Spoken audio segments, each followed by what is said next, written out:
Hello friends, ये novel cold tablet है। ये मैनकाइंड फार्मा बनाती है। इसको जनरली यूज करते हैं हम लोग body pain, headache, fever, cough and cold के लिए, यानी सीजनली। जिस किसी को फीवर हो रहा है, सर्दी हो गया है, माथा दर्द है, बॉडी पेन हो रहा है, सब इस ऑलराउंडर सब इसको यूज कर सकते हैं आप। सभी जगह यूज होगा बॉडी पेन में। सीजनली मौसम अनुसार जो चेंज होता है, आप उस टाइम इसको ले सकते हैं। सुबह शाम एक एक टैबलेट। जब किसी को ज़्यादा दिक्कत हो रहा है तो आप 3 टाइम इसको ले लेंगे, सुबह शाम 12 बजे खाना खाने के बाद।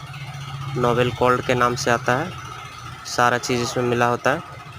फिर मिलते हैं अगले वीडियो में। Thank you very much, all the best. Channel को लाइक सब्सक्राइब